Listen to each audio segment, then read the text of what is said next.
No hurry about that. He ain't going anywhere. But Pete? It's okay.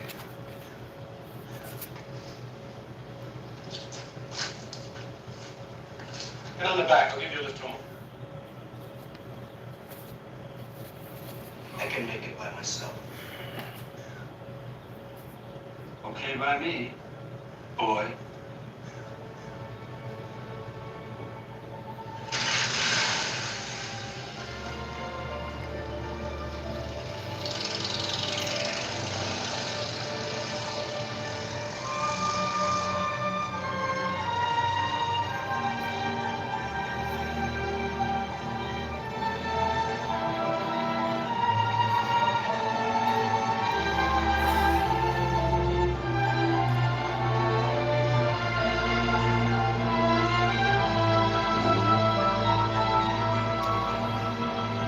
Floyd House Flicks, and welcome to Blacks in Cinema Sundays. This is probably the longest Blacks in Cinema Sunday I'm going to do. um, Welcome to Blacks in Cinema Sundays, where we profile black actors and actresses in film, people that probably won't get the recognition or the light that they deserve, and that's why I'm here. Blacks in Cinema Sunday is something that we do every Sunday. We begin at 1 p.m. and then I announce the film, and then I watch the film, and then come back in. And after the film, I have a conversation regarding the film. I wouldn't quite call it a film review, but it is generally just a conversation about the film and the impact that it may have had in terms of my viewing the film. The film that I'm speaking of today is called The Learning Tree. It is a Gordon Parks film that was shot in 1969. It is 107 minutes long. It, of course, it's one of the films that. Let me read the synopsis on the film. This is the Criterion version of the film. The Learning Tree. With this tender and clear-eyed coming-of-age odyssey, the renowned photographer turned filmmaker Gordon Parks not only became the first black American director to make a Hollywood studio film, he also served as writer, producer, and composer, resulting in a deeply personal artistic achievement. Based on Parks' own semi-biographical novel, The Learning Tree follows the journey of Newt Winger, a teenage descendant of Exodusers, growing up in rural Kansas in the 1920s, as he experiences the bittersweet flow of his first love, finds his relationship with a close friend tested, and navigates the injustices embedded within the racial, legal, and educational systems. Exquisitely captured by the bucolic splendor of its setting, this landmark film tempers nostalgia with incisive understanding of the harsh realities, hard-won lessons, and often wrenching moral choices that shape the road to self-determination of the young black man at its center. The synopsis that I just read, it reads very well. I did not know certain things about Gordon Parks in terms of filmmaking. I did not know he wrote, composed. I didn't know it until I read the credits as the film was being viewed. This was the first time I've ever watched this movie, and this is probably why I said this is going to be one of the longest Sunday Blacks in Cinema. Blacks in Cinema Sunday, I'm sorry, reviews that I've done, because I've never seen this movie before. More of you may be familiar with Gordon Parks from his movie Shaft. That's probably more To your understanding, you know him from Shaft, you know that movie. But the Learning Tree can also be seen. You can find the Learning Tree on Turner Classic Movies if you can't find it on YouTube or you can't find the movie. Criterion, you know, that Barnes and Noble will have it. Barnes and Nobles will have it. But the movie starts in Kansas in 1920, post-slavery, if you will, in a town called, what is it, Cherokee Flats. Cherokee Flats. And it takes place during, in a town where it's integrated, so to speak. I mean, there are blacks and whites living in the same community. They try to live in some sort of normality, if you will. You have Newt Winger. He's the son of Sarah and Sarah and Jack Winger. They have two other children. But Newt is the focus of the family because he is the youngest as of 15. Newt Winger is played by Kyle Johnson. And Sarah is played by Estelle Evans. And Mr. Johnson is played by Felix Nelson. This film, it really made me feel, you could feel the insecurity, if you will, in the town, because all the black members of the town seemed to know they were one comment away from being persecuted. They were one action away from being hung.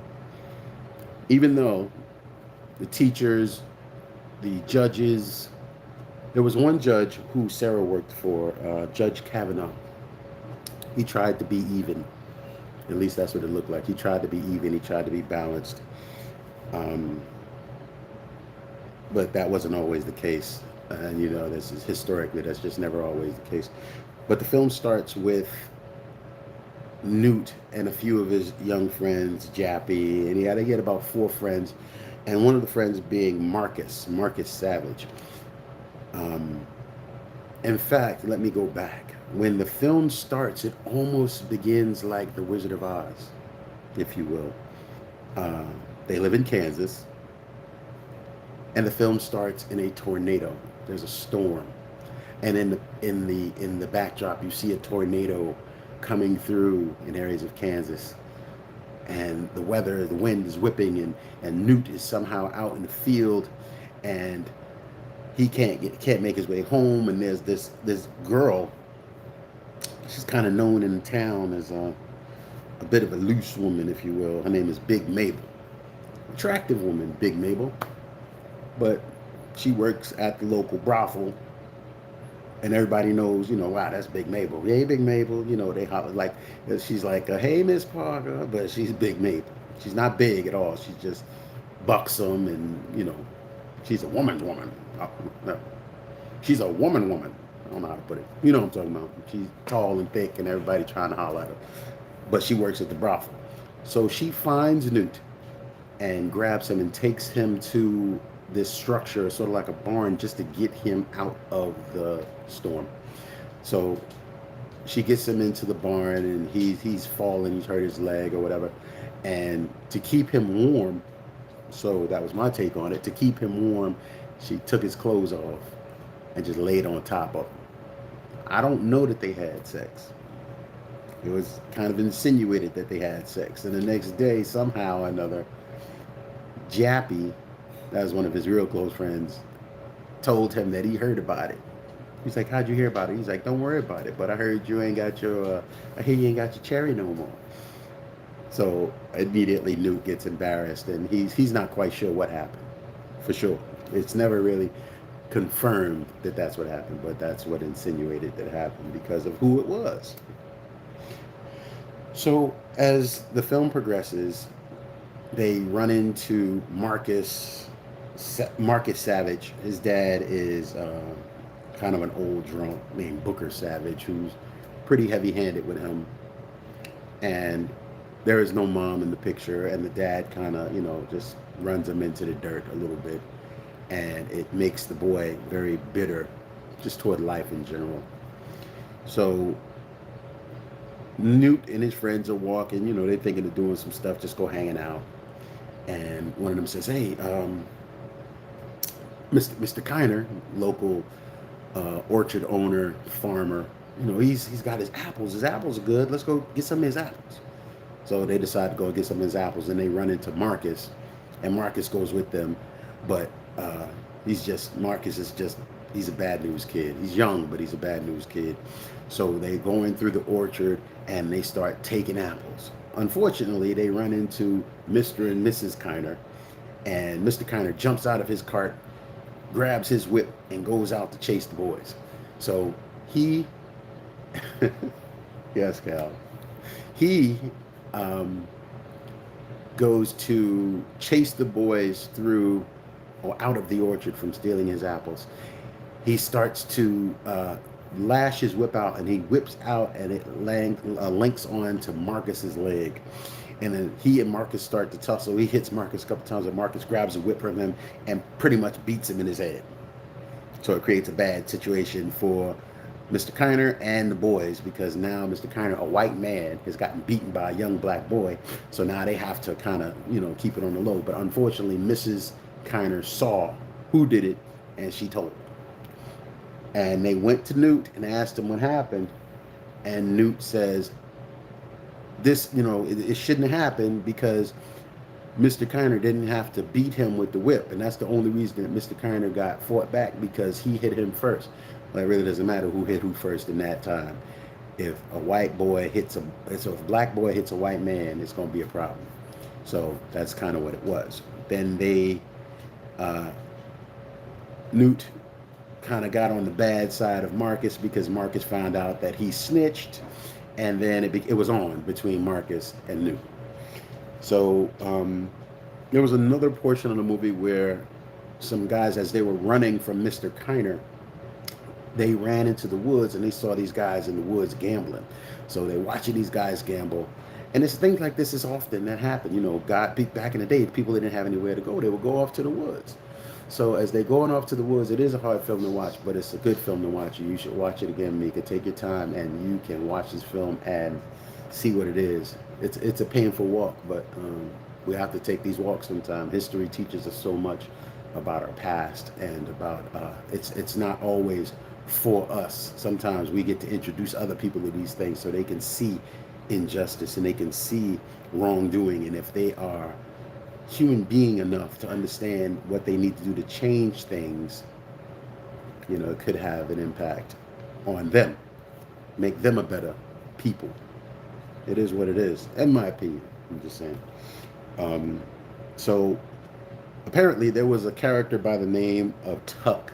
Tuck was running from the police already, so he winds up in the woods, and he's gambling with these guys. They're gambling and drinking, and they go, and all of a sudden there's a Sheriff Kirky. Sheriff Kirky comes out of nowhere, and the boys, they see Sheriff Kirky come. They see Tuck in the woods gambling. They whisper, "Tuck, Kirky's coming."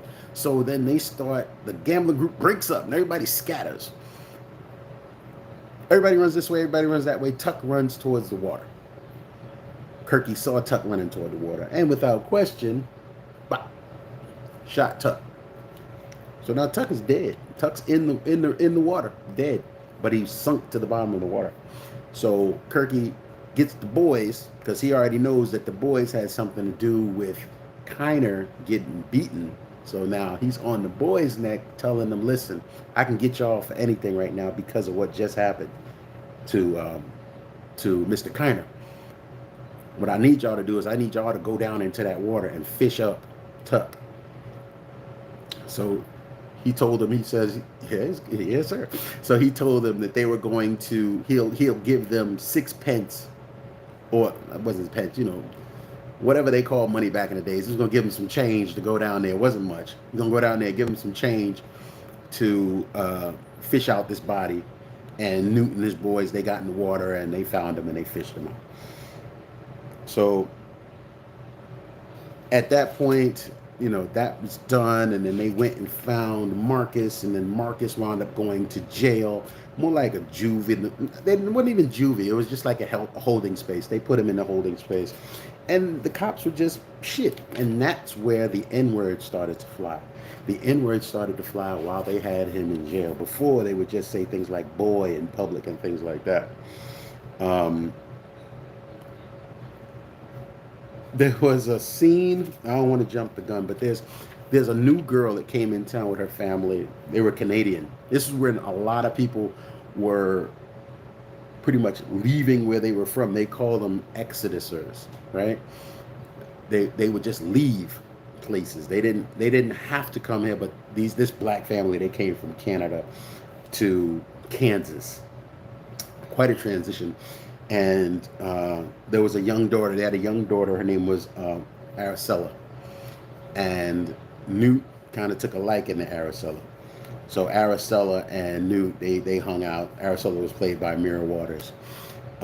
Most of the actors in this movie were TV actors, with the one exception of Booker Savage.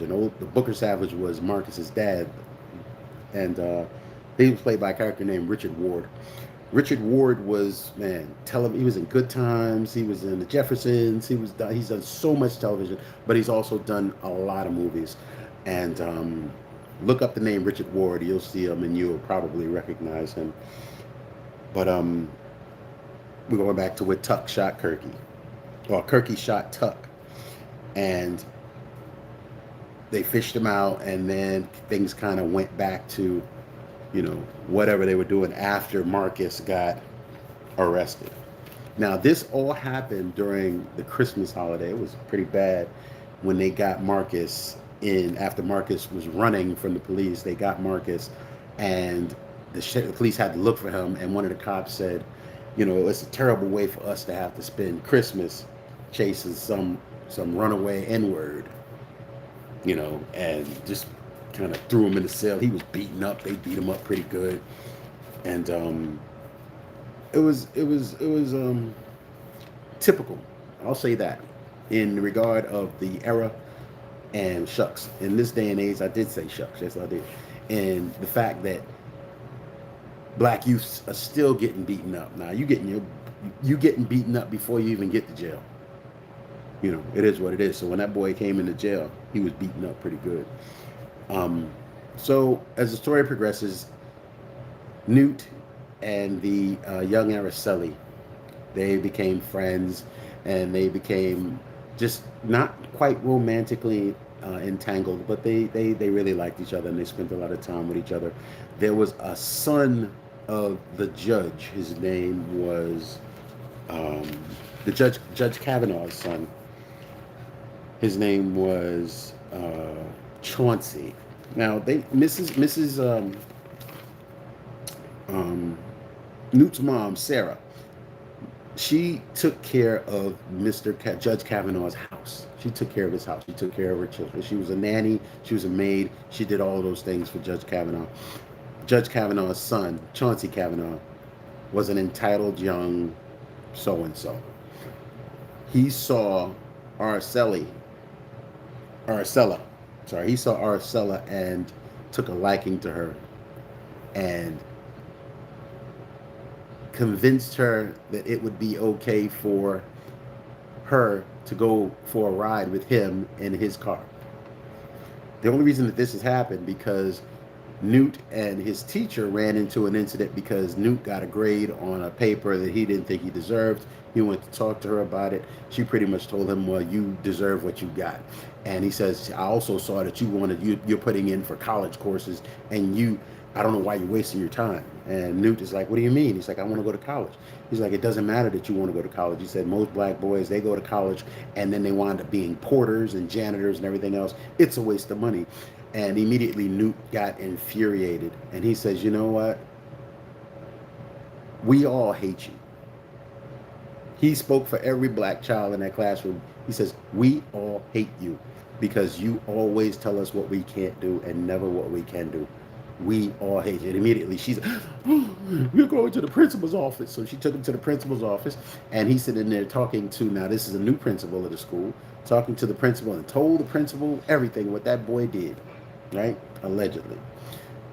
Principal calls him into the office. He's explaining to her what she said, and the principal is angry at first until Newt starts explaining why he reacted the way he reacted. Come to find out that the previous principal of the school had instructed all the teachers to encourage or discourage the black boys and girls to go from going to college. Don't go to college, it's a waste of time.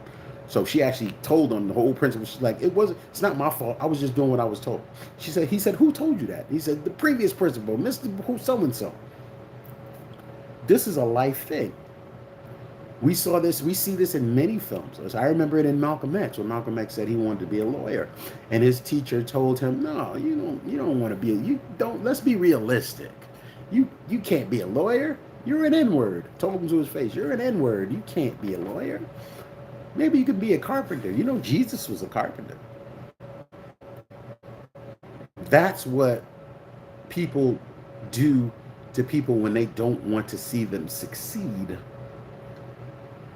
Encouragement when it comes to young black minds, young children, specifically young black minds, it needs to be reinforced with positive ideas and positive images and positive actions, and struggle and accusation and blame are not part of that conversation.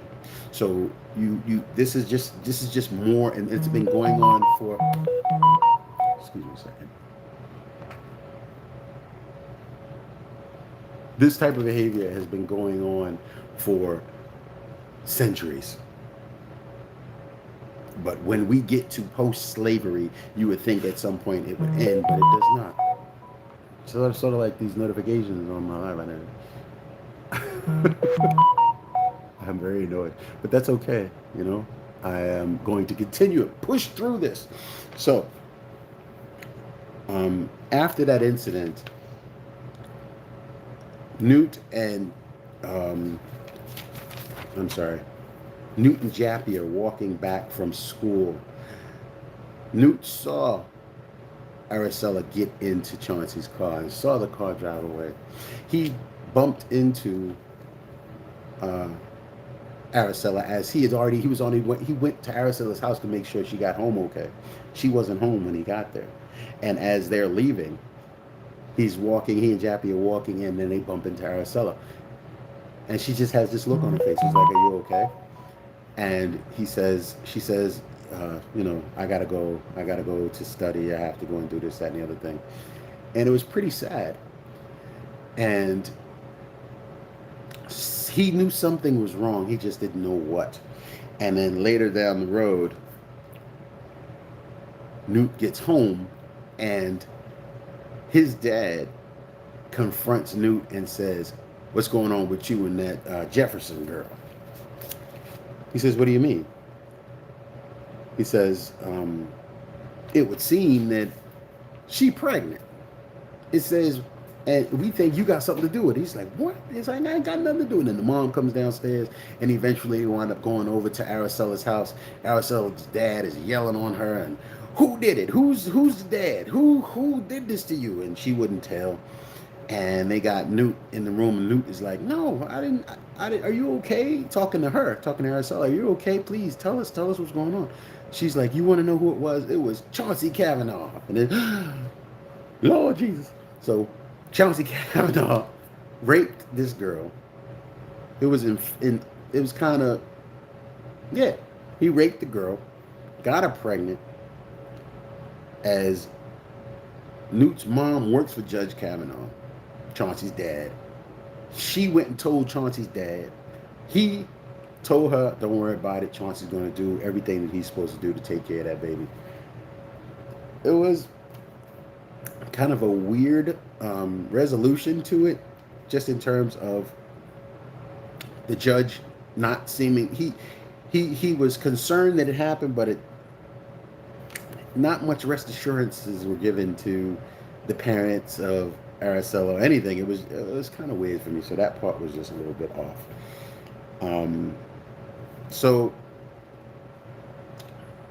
for the incident at the Kiner farm, Newt promised Mr. Kiner that he would work for him for 2 weeks for free because of his getting hurt and them taking the apple, so he would work for him. So he's working for him, going through taking hay up to the hay loft and feeding chickens and doing everything that needed to be done around the place. And there was a man that used to work for Kiner, but this guy was sort of a drunk. He was always late. He was always effing up. He couldn't help himself. So Kiner fired him. And he was pissed off. And he's like, you owe me more money. He's like, I don't owe you nothing. You showed up today. You didn't do nothing anyway. So go on, get out of here. So he left the farm and he went off to the local, they call it the Whole House. He went off to the local brothel. And now this is an integrated brothel. You got black people, you got white people, you got white prostitutes, black prostitutes. Everybody's up in this joint. So this man starts talking to Mr. Savage. This is Marcus's dad, Booker Savage. He's talking to Booker like that. He owed me money, and I sure would like to go up in there. He got all of this hooch. Apparently, Mr. Kiner was also a moonshiner or a distillery. He used to make brandy and stuff like that, alcohol. So he's like, I know where he keeps it all. So, but he owed me money. So then they started scheming to go in and rob Mr. Kiner. Turns out,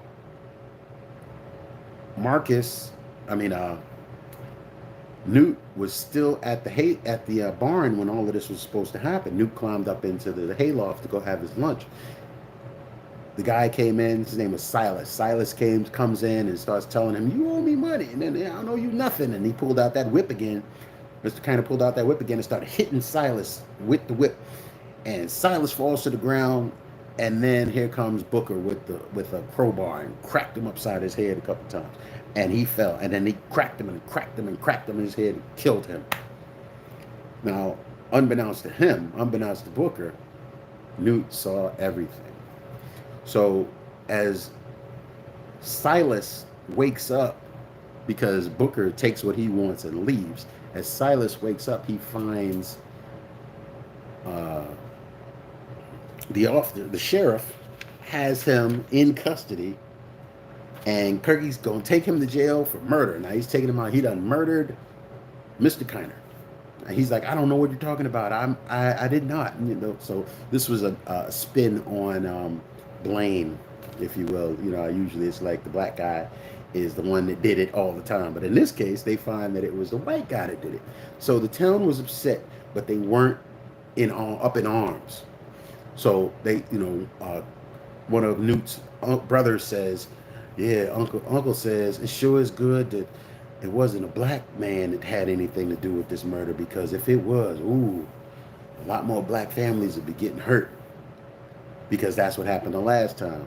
Something like this happened and a black man killed a white man, and they wound up burning down 3 or 4 of the black families' houses.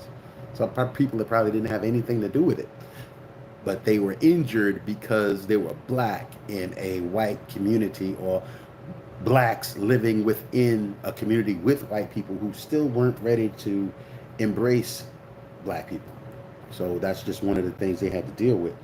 So as the film goes forward, Newt has this on his heart and he can't hold it in anymore, so he goes to his mom. So, Mom, I got something to tell you. And he tells his mom what he saw. His mom, who works for Judge Kavanaugh, because this trial has already begun, and Silas is going to be there trying him for murder. And even when they were doing testimonies, even Booker Savage testified against Silas, who was pretty much in cahoots with Silas, but he testified against Silas, and yeah, he was at the bar telling me that he was going to get his money and blah, blah, blah, blah, blah. So Newt tells his mom in turn tells Judge Kavanaugh. Judge Kavanaugh tells them they need to tell Silas's attorney what happened. They tell Silas's attorney what happened, and then they get Newt to testify. Newt testifies in court to what he saw. The judge asked him, "Do you see the person that did it?" He says, "Yes." And he didn't even say yes. He says, "Do you see the person that did it?" And Newt just pointed out to Booker Savage and said it was the man in the red shirt. And Booker Savage just started getting into it. His eyes got big, and he's, and they take him up. They tried to get him to go back on stand and re-testify to what he saw, as if he did this or not. But as he's getting angry, he winds up. Kirky goes, and Kirky seems to be the only lawman in this town, and he's busy. So Kirky takes him up to the stand, and Booker gives him a sock to the breadbasket. He falls. He grabs Kirky's gun, and Kirky jumps up and throws his hands up like this, and Booker runs off and opens up a door and runs down a flight of stairs. He was like, "Stay back!" And he runs down a flight of stairs. Now, it just so happens that the flight of stairs that he runs down leads to the jail. So pretty much he's stuck. There's no place for him to go. So Kirky pulls out a gun from someplace. Don't know where he got it from. And as Kirky is walking to the door, he hears a gunshot. The whole courtroom heard it. He opens up the door and he sees Booker laying on the ground dead. Booker takes his own life. Okay. Now Marcus finds out that his father is dead. Marcus runs to the courthouse as they're taking Marcus's father's body out of the courthouse. Marcus says to Kirky, "What happened to my father?" Kirky says, "He killed himself." Like, "What do you mean he killed himself? He wouldn't do that. He didn't do anything." He says, "Well, Newt Winger says he did different." And immediately Marcus explodes. "I'm going to kill Newt Winger." So then he starts running back to the place where there was in the whorehouse, at the brothel. The owner of the brothel, older, gravelly voiced dude, comes and sees Marcus. This is as soon as Marcus gets out of jail, he's coming back into the town, and old gravelly voiced guy wants to help Marcus stay out of trouble, so he gives him a job. Tells him, all I need you to do is clean up this and do that. You're going to do whatever I tell you to do, and that's all I need you to do. So while Marcus is cleaning up one of the rooms, he goes into the drawer and he finds a gun. So now Marcus knows where this gun is at. He doesn't take it, but he knows where the gun is at. So he goes and runs back to the brothel, grabs the gun, and now he's going to go kill Winger. Now, Marcus, Newt has an uncle. I think most black folks have a relative that might fit this description. Let me go back to the court scene right before Booker kills himself. When it turns out that it's Booker that may have killed Mr. Kiner, when it comes out that that's the case, the audience in the courtroom goes crazy. They start yelling, "It's the N-word." They started calling him an N-word. "Lynch him, hang him up, string him up." They just started going crazy, and they were going to kill him. The audience, which was comprised primarily of white men and women, but it was the white men that kept jumping up. "We're going to kill him, string him up, hang him." They doing all of that. And that's kind of what caused Booker to spaz out further and punch Kirky and take his gun, because at that point he's in fear of his life. He's in fear for his life. He knows it's not going to end good. So he winds up grabbing the gun and running down the steps and doing all that. Now, as they decide to let Silas go, because it turns out that Booker did the crime, the judge chastises the audience of the jury. He says, their behavior is to blame for what happened to Booker. Their behavior is to blame for what happened to Booker in the courtroom today. He says, and he really tried to make them understand that if they were supposed to live in that town in peace, they cannot treat black people that way if they expect to live in that town in peace. It was kind of taken with a grain of salt, but then they were just trying to show the benevolence of this Judge Kavanaugh. All right, whatever. So, um, he, okay, we're going back to Marcus. Now, Marcus is going to chase after Newt. Newt's walking with his Uncle Rob. Um, Uncle Rob is sort of like he's like an old school sage, if you will. Um, this was Miss Sarah's brother. And at some point after the trial, Miss Sarah fell ill. She got sick. And after actually they were finishing the trial and Judge Kavanaugh was talking to Newt and telling him he did a good thing and all this, and Miss Sarah just collapsed. So Miss Sarah collapsed in the courtroom. They took Miss Sarah home. It wasn't looking good. The doctor told Mr. Johnson to bring Mr. Winger to bring Newt upstairs because it was looking bad for Sarah. Miss Sarah grabbed Newt's hand. She didn't say anything now. She just grabbed his hand and then she passed away. And at that point is when Newt said to his mom, he says, "I'm not scared anymore. I'm not going to be scared anymore." So this is where they were at that point. So as Newt and Uncle Rob are walking from Miss Sarah's funeral, they had a conversation. It was like, don't you, Mr. Rob was blind. He used to be able to see, but he lost his vision in an explosion. So Mr. Rob's theory was, when I hear about crimes or I hear about people doing bad stuff, I don't think about color because I can't see their color. I don't think about color. I just think about their deeds. He says, when I see people's colors, I see things more vivid color. I see things in more vivid colors and imagery, which is an interesting take on, a blind person's perspective of the world. But at the same time, in most of our realities, this is what we deal with. We deal with things from the place of subjective. This is, I am black, I am white, you did this because you're black, or you did this because you're white. It's a very black and white world. There are so many different references in terms of how people deal with race issues or things like that. And it really troubles me that in this same day and age we still deal with this story. The conception of this story was from 1920.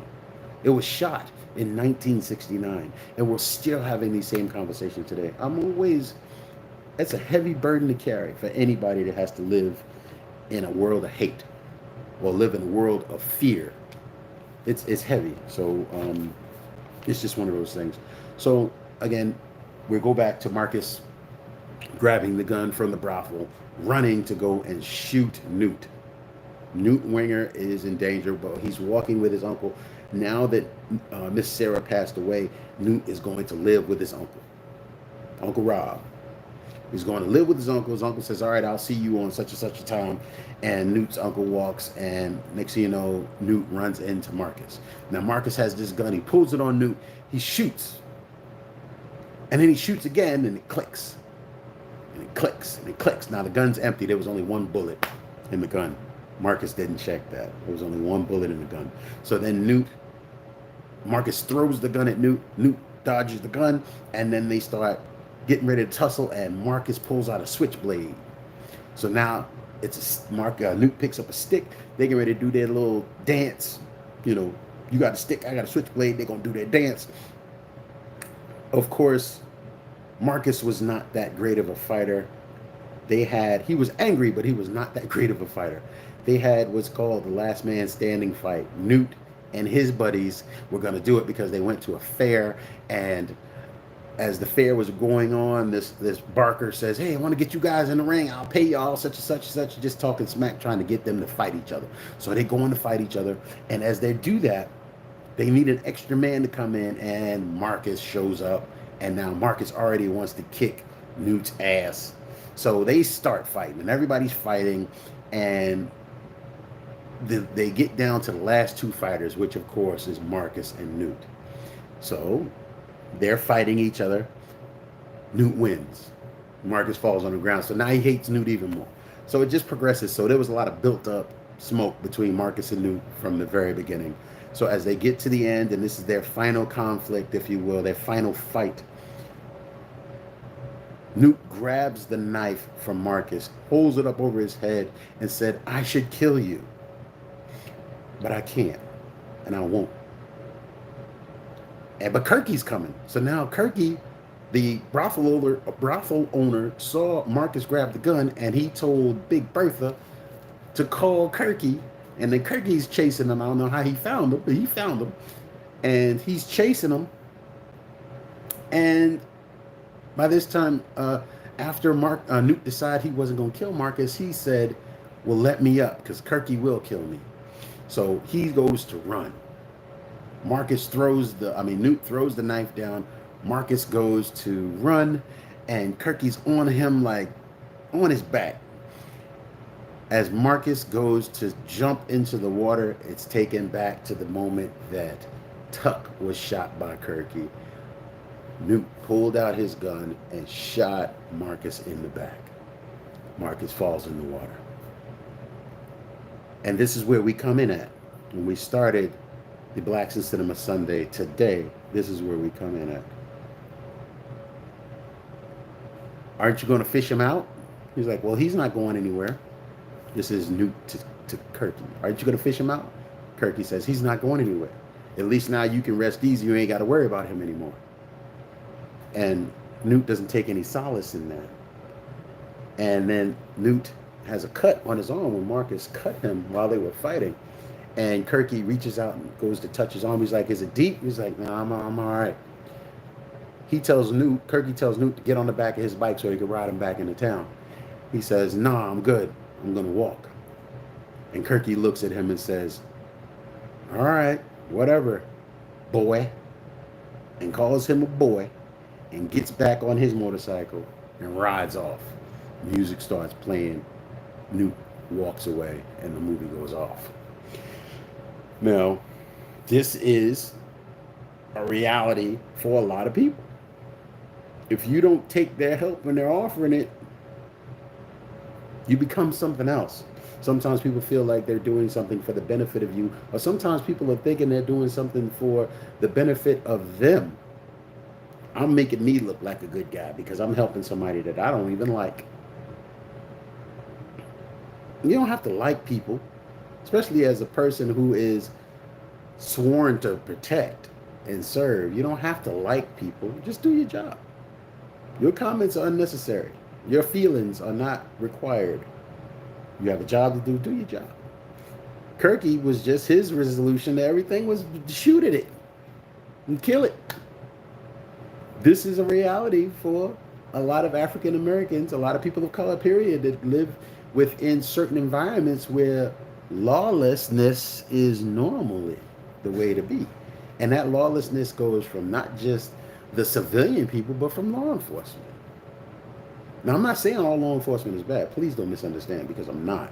There are people that go out with good intentions, and it shows. You don't have to prove anything for people with good intentions, because their intentions speak volumes as to who they are character-wise.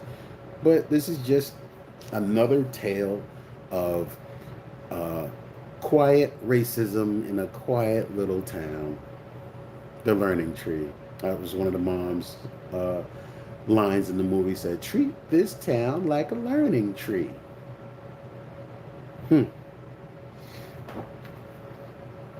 I got from this movie,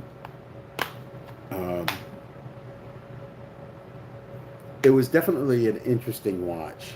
I'm glad I finally watched it, because I've had it for quite some time sitting on my shelf. In fact, I opened it today. It came out of the plastic today. The Learning Tree. Gordon Parks starring Kyle Johnson. Kyle Johnson played played Newt. Alex Clark played Mr. Winger. Estelle Evans played Mrs. Winger. Myra Waters played Arcella. It was definitely an eye-opening sort of film, but it was different in the sense that we didn't lose in that respect. Newt didn't die. Newt didn't get killed. The antagonists got what was coming to him, essentially. whether they earned it or deserved it or not, them as antagonists got what was coming to them because they wouldn't divert from that. And I get it. Some of the antagonists, the non-blacks, didn't get what was coming to them. And in these movies, or movies like this, or movies that I profiled, some of the movies I profiled on this channel, have never got what was coming to them. At least not during that movie. They get it later. Except there was one, the Across 110th Street. But it's rare. It's rare that you actually see that. I'm not saying that he deserved it, but what I am saying is that it's unusual that the antagonist gets the opposite.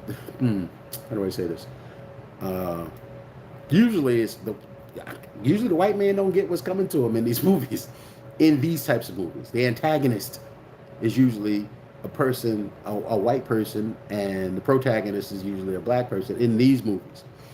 And it never seems to resolve itself. It just, you just didn't die as the black character. You just didn't die. And I'm not coming from a place of racism at all. I'm not coming from a place of prejudice at all. But I am coming from a place of, if you can watch a movie like this and not see the flaw, not see the fault or the flaw, if you can watch this movie and just be like, then you need to re-examine who you are. Your level of acceptance. You need to look at that. I'm not saying it's cliche, so I shouldn't have to say all white people are bad. That's ridiculous. No one should say that. That would be like saying anybody is bad. That's not what it is. History has proven that there have been people that will readily help and assist anybody that needs help. And that's the way it's supposed to be. You're supposed to be a human being, and then you go forward and if you see people that are injured, you see people that are just need help. It doesn't take much. It doesn't take much. So all that said, the Learning Tree for me was an eye-opening watch, just from where it was coming from. Certain things, I don't think that I'd ever seen a movie similar to this, in the sense that black folks and white folks were kind of living in the community. They were almost all right. As in, they weren't just all referring to the black folks as N-words. They weren't just looking down on all the black folks. And some of the white folks and the black folks got along super great, which was amazing. That's the way it should be. That's normal. Because at the end of the day, we're a people.